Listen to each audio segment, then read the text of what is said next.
Hi, ഇന്നത്തെ എൻ്റെ video topic എന്ന് പറയുന്നത് സ്റ്റോക്ക് മാർക്കറ്റിൽ ആർക്കൊക്കെ പാർട്ടിസിപ്പേറ്റ് ചെയ്യാം എന്നുള്ളതിനെ പറ്റിയാണ്. 18 വയസ്സ് കഴിഞ്ഞ ഒരു ബാങ്ക് അക്കൗണ്ടും പാൻ കാർഡും ഉള്ള ആർക്ക് വേണമെങ്കിലും സ്റ്റോക്ക് മാർക്കറ്റിൽ പാർട്ടിസിപ്പേറ്റ് ചെയ്യാം. അതിന് പ്രത്യേകിച്ച് ഒരു ക്വാളിഫിക്കേഷനോ അല്ലെങ്കിൽ ഒരു പ്രത്യേകിച്ച് ഒരു കഴിവോ ഒരു എക്സ്ട്രാ ഒരു സ്കില്ലോ കാര്യങ്ങളോ ഒന്നും തന്നെ വേണ്ട. ആർക്ക് വേണമെങ്കിലും, അതായത് നോർമലി നമ്മൾ ജീവിച്ച് പോകുന്ന ഒരു ജോലി ചെയ്ത് ഒരു ഇൻകം ജനറേറ്റ് ചെയ്ത് ജീവിച്ച് പോകുന്ന ഏതൊരു വ്യക്തിക്കും സ്റ്റോക്ക് മാർക്കറ്റിൽ പാർട്ടിസിപ്പേറ്റ് ചെയ്യാവുന്നതാണ്. വെറുതെ ഇരുന്ന് കാശുണ്ടാക്കിക്കൊണ്ട് പോകാം എന്നുള്ളൊരു ചിന്താഗതിയോട് വരുന്നവർക്ക് ഒരിക്കലും പാർട്ടിസിപ്പേറ്റ് ചെയ്താൽ അതിൽ ഗുണം ഉണ്ടാവില്ല. പക്ഷേ ഇതിൽ നിന്ന് നമുക്ക് ബെനിഫിറ്റ് ഉണ്ടാക്കിയെടുക്കണം എന്നൊരു മൈൻഡ് സെറ്റോട് കൂടി വരുന്നവർക്ക് ആർക്ക് വേണമെങ്കിലും സ്റ്റോക്ക് മാർക്കറ്റിൽ പാർട്ടിസിപ്പേറ്റ് ചെയ്യാം. എനിക്കോ നിങ്ങൾക്കോ ആർക്ക് വേണമെങ്കിലും, അതൊരു എന്ത് ജോലി ചെയ്യുന്ന ഒരാളായിക്കോട്ടെ, ബിസിനസ് ചെയ്യുന്ന ഒരാളായിക്കോട്ടെ, പഠിക്കുന്നവരായിക്കോട്ടെ, എന്തു തന്നെ ആയാലും അതൊരു സ്റ്റോക്ക് മാർക്കറ്റിൽ പാർട്ടിസിപ്പേറ്റ് ചെയ്യാൻ പറ്റുന്നതാണ്. അതുകൊണ്ട് അവിടെ പ്രത്യേകിച്ച് കണ്ടീഷൻസോ കാര്യങ്ങളോ അല്ലെങ്കിൽ റെസ്ട്രിക്ഷൻസോ ഒന്നും തന്നെ സ്റ്റോക്ക് മാർക്കറ്റിൽ പാർട്ടിസിപ്പേറ്റ് ചെയ്യുന്നവർക്ക് ഇല്ല. രണ്ടാമത്തെ ചോദ്യം എന്ന് പറയുന്നത്, സ്റ്റോക്ക് മാർക്കറ്റിൽ ഈസി ആയിട്ട് പാർട്ടിസിപ്പേറ്റ് ചെയ്ത് പ്രോഫിറ്റ് എടുക്കാൻ പറ്റുമോ എന്നുള്ള കാര്യമാണ്. ഒരിക്കലും സ്റ്റോക്ക് മാർക്കറ്റിൽ ഈസി ആയിട്ട് വന്ന് പാർട്ടിസിപ്പേറ്റ് ചെയ്ത് പ്രോഫിറ്റ് എടുത്തുകൊണ്ട് പോകാൻ പറ്റത്തില്ല.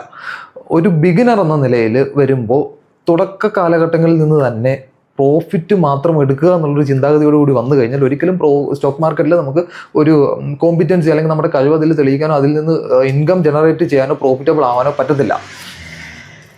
അതുപോലെ തന്നെ സ്റ്റോക്ക് മാർക്കറ്റിൽ നിന്ന് പെട്ടെന്ന് നമുക്ക് ക്യാഷ് ഉണ്ടാക്കി എടുക്കണം, പെട്ടെന്ന് പ്രോഫിറ്റബിൾ ആവണം, പെട്ടെന്ന് റിച്ച് ആകണം എന്നുള്ള ചിന്താഗതിയായിട്ട് വന്നാലും ഒരിക്കലും സ്റ്റോക്ക് മാർക്കറ്റിൽ പാർട്ടിസിപ്പേറ്റ് ചെയ്യാനോ ഇൻകം ജനറേറ്റ് ചെയ്യാനോ പ്രോഫിറ്റബിൾ ആവാനോ ഈസി ആക്കി മാറ്റാനോ പറ്റത്തില്ല. അതുപോലെ തന്നെ ചെറിയൊരു ക്യാപിറ്റലായിട്ട് വരുന്നു. ഉദാഹരണം പറയുകയാണെങ്കിൽ ഒരു 10,000 രൂപ ഞാൻ ഇനീഷ്യൽ സ്റ്റേജുകളിൽ ചെയ്തപ്പോൾ എൻ്റെ ചിന്താഗതി ഇങ്ങനെ തന്നെ ആയിരുന്നു. 10,000 രൂപ ക്യാപിറ്റലുമായിട്ട് ഞാൻ വരുന്നു, എനിക്ക് ഡെയിലി 1000 രൂപ അല്ലെങ്കിൽ ഒരു 500 രൂപ. എൻ്റെ കേസിൽ പറയുകയാണെങ്കിൽ എനിക്ക് അന്ന് 500 രൂപ വേണം എന്നൊരു മൈൻഡ് സെറ്റോട് കൂടിയാണ് ഞാൻ വന്നത്. അപ്പോൾ ഒരു 20 ദിവസം കഴിയുമ്പോഴത്തേക്കും ഈ 10,000 ക്യാപിറ്റൽ വെച്ച് തുടങ്ങിയ ഞാൻ 500 വെച്ച് 20 ദിവസം കൊണ്ട് ട്രേഡ് ചെയ്ത് ക്യാപിറ്റൽ ഡബിൾ ആവുകയാണ് ചെയ്യുന്നത്. സോ അതൊന്നും ഒരിക്കലും സ്റ്റോക്ക് മാർക്കറ്റിൽ പോസിബിൾ അല്ല. ഒരു 10,000 രൂപ ചെറിയ ക്യാപിറ്റൽ വെച്ചിട്ട് അത് പോസിബിൾ അല്ല എന്നുള്ളതാണ്. ആ ഒരു ചിന്ത ആദ്യം മാറ്റി വയ്ക്കുക എന്നുള്ളതാണ്. സ്റ്റോക്ക് മാർക്കറ്റിൽ പ്രോഫിറ്റബിൾ ആവാൻ വേണ്ടിയിട്ട് വേണ്ടത് പ്രോപ്പർ സ്റ്റഡിയാണ്, കൃത്യമായുള്ള സ്റ്റഡി. അത് എന്താണ് സ്റ്റോക്ക് മാർക്കറ്റിൽ നടക്കുന്നത്, എങ്ങനെയാണ് അത് വർക്ക് ചെയ്യുന്നത്, നമുക്കതിൽ എങ്ങനെ പാർട്ടിസിപ്പേറ്റ് ചെയ്യാം, എങ്ങനെ പ്രോഫിറ്റബിൾ ആവാം എന്നുള്ള കാര്യങ്ങൾ ഡീപ്പായിട്ട് പഠിച്ച് അതിൽ പ്രോഫിറ്റബിൾ ആകണമെങ്കിൽ എന്തൊക്കെ നമ്മൾ ഫോളോ ചെയ്യണം, എത്രത്തോളം ഡിസിപ്ലിൻ വേണം, എത്രത്തോളം സ്റ്റഡീസ് വേണം, ഇതെല്ലാം പഠിച്ചതിന് ശേഷം മാത്രം സ്റ്റോക്ക് മാർക്കറ്റിൽ നിന്നാൽ മാത്രമേ അത് ഈസിയായി മാറത്തുള്ളൂ. അപ്പോൾ ഈസി ആണോ അല്ലേ എന്നുള്ളൊരു ചോദ്യത്തിന് ഉത്തരം അതാണ്. ഒരു ബിഗിനർ എന്ന നിലയിൽ അത് ഒരിക്കലും ഈസി അല്ല. പക്ഷേ നമ്മളത് പഠിക്കാനുള്ളൊരു മൈൻഡ് സെറ്റ് ഉണ്ട്. ആ സ്റ്റോക്ക് മാർക്കറ്റ് അല്ലെങ്കിൽ ഓരോ സ്റ്റോക്കിൻ്റെയും മൂവ്മെൻറ്റും അല്ലെങ്കിൽ ഓരോ സ്റ്റോക്കും എങ്ങനെയാണ് വർക്ക് ചെയ്യുന്നത് മനസ്സിലാക്കി അതിനൊത്ത് നമ്മൾ വർക്ക് ചെയ്ത് പ്രോപ്പർ ഡിസിപ്ലിനോട് കൂടി റിസ്കുകളും നമ്മുടെ ഇരിക്കുന്ന മണി എല്ലാം തന്നെ മാനേജ് ചെയ്ത് മുന്നോട്ട് പോവുകയാണെങ്കിൽ സ്റ്റോക്ക് മാർക്കറ്റിൽ പ്രോഫിറ്റബിളായി മാറാൻ പറ്റും. അതിന് ഓരോരുത്തർക്കും ഓരോ ടൈം ആയിരിക്കും എടുക്കുക. ഇപ്പോൾ എൻ്റെ കേസ് പറയുകയാണെങ്കിൽ ഞാൻ 5 വർഷം മുമ്പാണ് സ്റ്റോക്ക് മാർക്കറ്റിലേക്ക് എൻ്റർ ചെയ്യുന്നത്. തുടക്ക കാലഘട്ടത്തിൽ നഷ്ടം വന്നിരുന്നു, ഞാനത് സ്റ്റോപ്പ് ചെയ്തു പരിപാടി. അതിനുശേഷം ഞാൻ സ്വന്തമായിട്ടൊരു ബിസിനസ് ചെയ്തു. അപ്പോൾ ഇതിനോടൊപ്പം തന്നെ ഞാൻ പഠിക്കുകയായിരുന്നു. അപ്പോൾ ഞാൻ ഏകദേശം ഒരു 5 വർഷം എടുത്തു ഇതിൽ ഓക്കെ ആകും, അല്ലെങ്കിൽ എനിക്കിത് ട്രേഡുകൾ ചെയ്യാനുള്ളൊരു മെൻറ്റാലിറ്റി ഉണ്ടാക്കിയെടുക്കാനും ഒരു റിസ്ക് എടുക്കാനുള്ളൊരു കപ്പാസിറ്റി ഉണ്ടാക്കിയെടുക്കാനും എനിക്ക് ഏകദേശം 4-5 വർഷത്തോളം എടുത്തു. ഓക്കെ, അപ്പോൾ ഞാനെന്താണ് അതിനോടൊപ്പം തന്നെ ഞാൻ ഇൻകം ജനറേറ്റ് ചെയ്യുന്നുണ്ടായിരുന്നു. അത് ഞാൻ എൻ്റെ ജീവിതം എങ്ങനെ മുന്നോട്ട് കൊണ്ടുപോകുന്നുള്ള ഒരു മാർഗ്ഗം ഞാൻ കണ്ടെത്തിയിട്ടുണ്ടായിരുന്നു. അതുകൊണ്ട് എനിക്ക് പ്രശ്നമല്ല, എനിക്ക് പതുക്കെ പഠിച്ചാൽ മതി. അത് മാത്രമല്ല, ഞാൻ ബിസിനസ്സിൽ എൻഗേജ്ഡ് ആകുമ്പോൾ എനിക്ക് കൂടുതൽ ടൈം ഇതിൽ സ്പെൻഡ് ചെയ്യാൻ പറ്റില്ല, സ്റ്റോക്ക് മാർക്കറ്റിൽ സ്പെൻഡ് ചെയ്യാൻ പറ്റില്ല. സോ എനിക്ക് അതിൻ്റെതായ സമയം എടുത്തു എന്നുള്ളതാണ്. മറ്റൊരാളുടെ ഒരു കാര്യം പറയുകയാണെങ്കിൽ അദ്ദേഹത്തിന് ഒരു 6 മാസം അല്ലെങ്കിൽ 1 വർഷം കൊണ്ട് കൃത്യമായ സ്റ്റഡിയിലൂടെ സ്റ്റോക്ക് മാർക്കറ്റിൽ പ്രോഫിറ്റബിൾ ആയി വരാൻ പറ്റുന്നതാണ്. ഓരോരുത്തർക്കും അവരുടെ ആ ഒരു ചിന്താഗതിയും അവരുടെ ആ ഒരു അവരുടെ പഠിക്കാനെടുക്കുന്ന സമയവും കാര്യങ്ങളെല്ലാം വെച്ചിട്ട് പെട്ടെന്നും പതുക്കെയും സമയമെടുത്തായിരിക്കും ഓരോരുത്തരും സ്റ്റോക്ക് മാർക്കറ്റിൽ പ്രോഫിറ്റബിളായി മാറുന്നത്, അല്ലെങ്കിൽ സ്റ്റോക്ക് മാർക്കറ്റിൽ പാർട്ടിസിപ്പേറ്റ് ചെയ്യാനുള്ള ഒരു മൈൻഡ് സെറ്റ് ഉണ്ടാക്കിയെടുക്കുന്നത്. പ്രോഫിറ്റബിൾ ആകുക എന്നതിലുപരി എങ്ങനെയാണ് നമ്മൾ മാർക്കറ്റ് വർക്ക് ചെയ്യുന്നതെന്ന് പഠിക്കുക.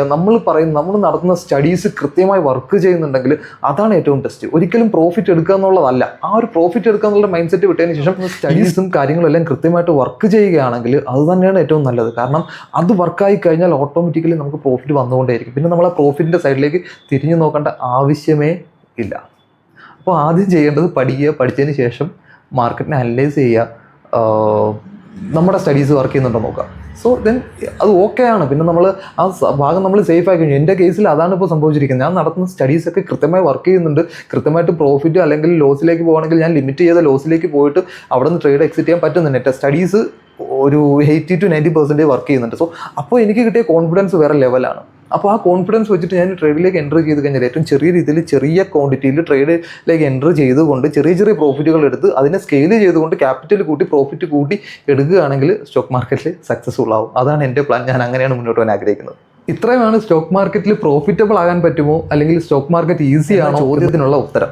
ഈസി ആണോ എന്ന് ചോദിച്ചാൽ ഈസി ആണ് അല്ല എന്നുള്ള രണ്ടുത്തരം പറയേണ്ടി വരും. ബിഗിനർക്ക് ഒരിക്കലും അത് ഈസി അല്ല. പഠിച്ച് കാര്യങ്ങൾ മനസ്സിലാക്കി കഴിയുമ്പോൾ അത് ഈസി ആയിട്ട് മാറും. സോ ഈസി അല്ല എന്ന് ബിഗിനിങ് സ്റ്റേജിൽ തോന്നുമെങ്കിലും പഠിച്ച് വരുമ്പോൾ അത് ഈസി ആയിട്ട് മാറും. അതാണ് ഈ രണ്ടുത്തരം. ഈസി ആണോ അല്ലയോ എന്ന് ചോദിക്കുമ്പോൾ രണ്ടുത്തരത്തിനുള്ള കാരണം അതാണ്. അതുപോലെ തന്നെ അടുത്തൊരു സംശയം അല്ലെങ്കിൽ അടുത്തൊരു ചോദ്യം എന്ന് പറയുന്നത് കൂടുതൽ ക്യാപിറ്റൽ ഉള്ളവർ പെട്ടെന്ന് സ്റ്റോക്ക് മാർക്കറ്റിൽ പ്രോഫിറ്റബിൾ ആകുമോ ഇല്ലയോ എന്നുള്ള ചോദ്യമാണ്. സോ തുടക്ക കാലഘട്ടങ്ങളിൽ ഞാനും ചിന്തിച്ചിരുന്നത് ഒരു 5 ലക്ഷമോ 10 ലക്ഷമോ ക്യാപിറ്റൽ എൻ്റെ കയ്യിൽ ഉണ്ടായിരുന്നെങ്കിൽ ഞാൻ ഉറപ്പായിട്ടും പെട്ടെന്ന് പ്രോഫിറ്റബിൾ ആയേനെ എന്നൊരു ചിന്ത എനിക്കുണ്ടായിരുന്നു. പക്ഷെ ഒരിക്കലും അത് പോസിബിൾ ആയിട്ടുള്ള കാര്യമല്ല. ഒരു എക്സാമ്പിൾ പറയുകയാണെങ്കിൽ ഞാനൊരു 50,000 രൂപ ട്രേഡ് ചെയ്യുന്ന ഒരാളാണ്. അല്ലെങ്കിൽ പോട്ടെ ഞാനൊരു 20,000 രൂപ വെച്ച് ട്രേഡ് ചെയ്യുന്ന ഒരാളാണെന്ന് ചിന്തിക്കുക. സ്റ്റോക്ക് മാർക്കറ്റിൽ ഞാൻ ട്രേഡ് ചെയ്ത് പോയിക്കൊണ്ടിരിക്കുന്നു. അപ്പോൾ എനിക്ക് ചില ദിവസങ്ങളിൽ പ്രോഫിറ്റ് വരുന്നുണ്ട്, ചിലപ്പോൾ ലോസ് വരുന്നുണ്ട്, ചിലപ്പോൾ പ്രോഫിറ്റ് കൂടുതലും ലോസ് കുറവായിരിക്കും, ചില ദിവസങ്ങളിൽ പ്രോഫിറ്റ് വളരെ കുറവും ലോസ് വളരെ കൂടുതലൊക്കെ വരുന്നുണ്ട്. ഓവറോൾ ഞാൻ നോക്കുമ്പോൾ ഒരു 10-20 അല്ലെങ്കിൽ ഒരു 30 ദിവസം ഞാൻ ട്രേഡ് ചെയ്തിട്ട് എൻ്റെ പ്രോഫിറ്റ് ആൻഡ് ലോസ് സ്റ്റേറ്റ്മെൻറ്റ് ഞാൻ നോക്കുമ്പോൾ അത് ലോസിലാണെങ്കിൽ ഒരിക്കലും 5 ലക്ഷമോ 10 ലക്ഷമോ ക്യാപിറ്റൽ കൂടുതൽ വെച്ച് ചെയ്തുകൊണ്ട് എനിക്ക് പ്രോഫിറ്റബിൾ ആവാൻ പറ്റില്ല. കൂടുതൽ ആൾക്കാർക്കും വരുന്നൊരു ചിന്താഗതി തന്നെയാണ്. ഇനീഷ്യൽ സ്റ്റേജിൽ എനിക്കും വന്നൊരു ചിന്താഗതി തന്നെയാണ്. ഞാൻ 10,000 രൂപയുമായിട്ടാണ് സ്റ്റോക്ക് മാർക്കറ്റിൽ പാർട്ടിസിപ്പേറ്റ് ചെയ്യാൻ വന്നത്. അന്ന് എൻ്റെ ചിന്താഗതി എനിക്ക് ഡെയിലി 500 രൂപ കിട്ടണം എന്നുള്ളൊരു ചിന്താഗതി തന്നെയായിരുന്നു. പക്ഷേ കുറേ കാലം മുന്നോട്ട് പോയപ്പോൾ എനിക്ക് തോന്നി എൻ്റെ കയ്യിൽ ക്യാപിറ്റൽ കുറവായതുകൊണ്ടാണ് ഞാൻ പ്രോഫിറ്റബിൾ ആവാത്തത്. സോ 5 ലക്ഷമോ 10 ലക്ഷമോ എൻ്റെ കയ്യിൽ എവിടെന്നെങ്കിലും ഒപ്പിക്കാൻ പറ്റുകയാണെങ്കിൽ ഞാൻ പ്രോഫിറ്റബിളായി മാറിയേനെ എന്നൊരു ചിന്താഗതി എനിക്കുണ്ടായിരുന്നു. പക്ഷെ ഒരിക്കലും അങ്ങനെ പ്രോഫിറ്റബിൾ ആകില്ല. എൻ്റെ ഫ്രണ്ട്സ് തന്നെ എന്നോട് പറയുന്നുണ്ടായിരുന്നു, ഇങ്ങനെ ചെയ്താൽ നമുക്ക് പ്രോഫിറ്റബിൾ ആവാം, നമ്മളിൽ ഫണ്ട് കുറവായതുകൊണ്ടാണ് നമ്മൾ പ്രോഫിറ്റബിൾ ആവാത്തത് എന്നുള്ളതാണ്. പക്ഷെ ഒരിക്കലും ഒരു 20,000 രൂപ വെച്ച് ട്രേഡ് ചെയ്ത് പ്രോഫിറ്റബിൾ ആവാൻ പറ്റാത്തൊരു വ്യക്തിക്ക് ഒരിക്കലും ഒരു 5 ലക്ഷമോ 10 ലക്ഷമോ വെച്ച് പ്രോഫിറ്റബിൾ ആവാൻ പറ്റില്ല. ചെറിയ എമൗണ്ടുകളിട്ട് പഠിക്കാൻ വേണ്ടി ചെറിയ ചെറിയ ട്രേഡുകൾ എടുത്ത് ഒരു ലോങ് ടൈമിൽ അല്ലെങ്കിൽ ഒരു മാസമോ 2 മാസമോ ഒക്കെ ട്രേഡ് ചെയ്തതിന് ശേഷം നമ്മൾ പ്രോഫിറ്റ് ആൻഡ് ലോസ് സ്റ്റേറ്റ്മെൻറ്റ് നോക്കുമ്പോൾ നമ്മൾ പ്രോഫിറ്റിലാണെങ്കിൽ മാത്രം നമ്മൾ ചെയ്തുകൊണ്ടിരിക്കുന്ന ക്യാപിറ്റലിനെ പതുക്കെ മുന്നോട്ട് ഉയർത്തുക എന്നുള്ളതാണ്. കുറച്ച് കൂട്ടി കൊണ്ടുപോകുക എന്നുള്ളതാണ് സ്റ്റോക്ക് മാർക്കറ്റിൽ പ്രോഫിറ്റ് സ്കെയിൽ ചെയ്യാനുള്ളൊരു മാർഗം എന്ന് പറയുന്നത്. സോ അതുകൊണ്ട് സ്റ്റോക്ക് മാർക്കറ്റിലേക്ക് എൻ്റർ ചെയ്യാൻ നിൽക്കുന്നവർ വളരെ അധികം നല്ലതുപോലെ ചിന്തിച്ചതിന് ശേഷം മാത്രം എൻ്റർ ചെയ്യുക. ചിന്തിക്കേണ്ട ഇത്ര മാത്രമേ ഉള്ളൂ. അത് എൻ്റർ ചെയ്യണോ വേണ്ടെന്നല്ല, ആർക്കും വേണമെങ്കിൽ എൻ്റർ ചെയ്യാവുന്നതാണ്. പക്ഷേ അത് പഠിക്കാനുള്ളൊരു മൈൻഡ് സെറ്റ് ഉണ്ടോ എന്നുള്ള കാര്യം നമ്മൾ ചിന്തിച്ച് തന്നെ എൻ്റർ ചെയ്യുക. കാരണം പഠിക്കാനുള്ള മൈൻഡ് സെറ്റ് ഇല്ല എങ്കിൽ ഇവിടെ വന്നിട്ട് നമുക്ക് ഒന്നും ചെയ്യാൻ പറ്റില്ല. പഠിച്ച് മനസ്സിലാക്കി മുന്നോട്ട് പോയാൽ മാത്രമേ നമുക്ക് സക്സസ്ഫുൾ ആവാൻ പറ്റത്തുള്ളൂ. 100% ഗ്യാരണ്ടിയാണ്. എൻ്റെ എക്സ്പീരിയൻസിൽ നിന്ന് ഞാൻ പഠിച്ചതാണ്. അതുപോലെ തന്നെ നമ്മുടെ ഒരു മൈൻഡ് ഉണ്ട്. നമ്മളെ മൈൻഡ് ഇങ്ങനെ നോക്കിക്കൊണ്ടിരിക്കും. നമ്മൾ ട്രേഡ് എടുത്തിരിക്കുകയാണ്, ഒരു ട്രേഡിലേക്ക് എൻ്റർ ചെയ്തു, ആ ട്രേഡ് പെട്ടെന്ന് തന്നെ ലോസിലേക്ക് വരുന്നു.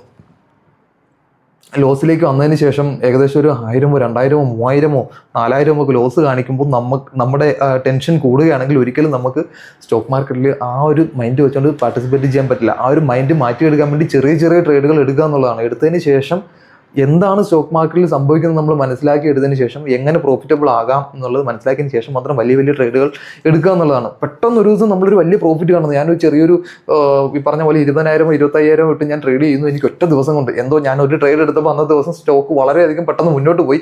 എനിക്കൊരു 5,000 രൂപ പ്രോഫിറ്റ് കിട്ടിയെന്ന് വിചാരിക്കുക. ഞാൻ വളരെയധികം എക്സൈറ്റഡ് ആവും. അടുത്ത ദിവസവും ഇതേ പ്രോഫിറ്റ് തന്നെ എനിക്ക് കിട്ടണമെന്നൊരു മൈൻഡ് സെറ്റോട് കൂടി ഞാൻ വരും. അന്നത്തെ ദിവസം മാർക്കറ്റ് ഒരുപക്ഷെ ഈ പറഞ്ഞ മൂവ്മെൻ്റ് ഒന്നും തരത്തിലായിരിക്കാം. അപ്പോൾ നമ്മൾ എന്ത് ചെയ്യും? കൂടുതൽ പ്രോഫിറ്റ് കിട്ടാൻ വേണ്ടി കൂടുതൽ ക്യാഷ് തലേ ദിവസം കിട്ടിയ പ്രോഫിറ്റ് കൂടിയൊക്കെ ചേർത്ത് ചിലപ്പോൾ നമ്മൾ ട്രേഡ് ചെയ്യും. തലേ ദിവസം കിട്ടിയ പ്രോഫിറ്റിനേക്കാൾ കൂടുതൽ ചിലപ്പോൾ അതിൻ്റെ ഇരട്ടിയോ മറ്റോ ഒക്കെ നമുക്ക് ലോസ് ആയിട്ട് വരാനും സാധ്യതയുണ്ട്. അപ്പോൾ തലേ ദിവസം 5,000 രൂപ പ്രോഫിറ്റ് കിട്ടി, ഇന്നേ ദിവസം 10,000 രൂപ ലോസിലേക്ക് പോകുമ്പോൾ അങ്ങനെ ചെയ്തുകൊണ്ട് നമുക്ക് യാതൊരു ഗുണവുമില്ല. ഇത് കാണുമ്പോൾ നമ്മൾ എന്ത് ചെയ്യുന്നു? നമ്മൾ ആകെ ഡൗൺ ആകുന്നു. പിന്നീട് വീണ്ടും റിവഞ്ച് ചെയ്തുകൊണ്ട് ട്രേഡ് എടുക്കാൻ സാധ്യത ഉണ്ടാവും. പിന്നെ കൂടുതൽ ക്യാപിറ്റൽ റൈസ് ചെയ്തുകൊണ്ട് പോയ ക്യാഷ് എനിക്ക് തിരിച്ചു പിടിക്കണം എന്നൊരു മൈൻഡ് സെറ്റോട് കൂടിയൊക്കെ നമ്മൾ എന്ത് ചെയ്യും? ട്രേഡ് എടുക്കാൻ തുടങ്ങും. അപ്പോൾ അതിനേക്കാളൊക്കെ നല്ലത് നമ്മൾ പഠിച്ചിട്ട് ചെയ്യുക എന്നുള്ളതാണ്. ഞാൻ ചെയ്ത കാര്യം ഇത് തന്നെയാണ്. കാര്യങ്ങൾ തന്നെയാണ് ഈ വീഡിയോയിലൂടെയൊക്കെ ഞാൻ പറയാൻ ശ്രമിക്കുന്നത്. കാരണം ഒരുപാട് ഗുണങ്ങളുണ്ടാവും. നമ്മൾ പഠിച്ച കാര്യങ്ങൾ പറയുമ്പോൾ മറ്റുള്ളവർക്ക് എന്തെങ്കിലും ഗുണം കിട്ടുന്നെങ്കിൽ അത് കിട്ടട്ടെ എന്നുള്ളൊരു ചിന്താഗതിയാണ്, പ്രധാന ചിന്താഗതി അത് തന്നെയാണ്. എന്തെങ്കിലും ഒരു പോയിന്റ് ഞാൻ പറയുന്നതിൽ നിന്ന് മറ്റൊരാൾക്ക് കിട്ടുകയാണെങ്കിൽ അത് ഏറ്റവും നല്ലതെന്ന് ചിന്തിക്കുന്ന ഒരു വ്യക്തിയാണ് ഞാൻ. സോ അത് മാത്രവുമല്ല, ഈ കാര്യങ്ങൾ ഞാൻ വീണ്ടും വീണ്ടും പറയുമ്പോൾ ഞാൻ പഠിച്ച കാര്യങ്ങൾ വീണ്ടും എൻ്റെ ഉള്ളിലേക്ക് ഉള്ളിലേക്ക് ഫീഡ് ചെയ്യപ്പെടുകയാണ്. അപ്പോൾ എന്തുകൊണ്ട് എനിക്കത് വളരെ ബെറ്ററാണ്.